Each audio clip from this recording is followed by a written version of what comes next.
In Wyoming, a teacher at Casper College may have saved the lives of several of his students. James Crum, a computer science teacher, was in the classroom Friday when a man burst in, shooting him in the head with a hunting bow.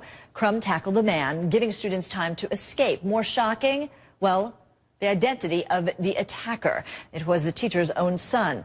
And before, the 25-year-old Christopher Crum had fatally stabbed his dad's girlfriend at the couple's home.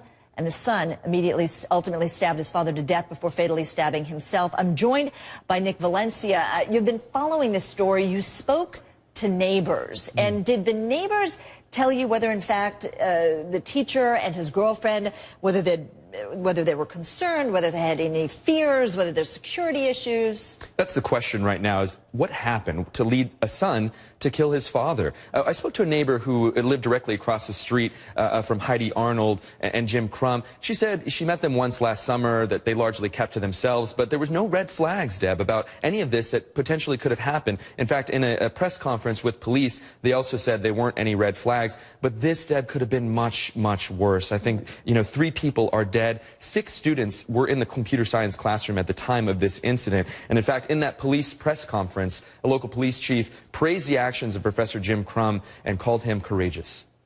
The suspect stepped into the classroom where Professor Crum was getting ready to begin the day, fired one arrow and struck the professor in the head. Professor Crum got up after being knocked down from the blow from the arrow, and even though mortally wounded, he fought the suspect off. The students in the room were all able to escape during this altercation because of the courage of the professor.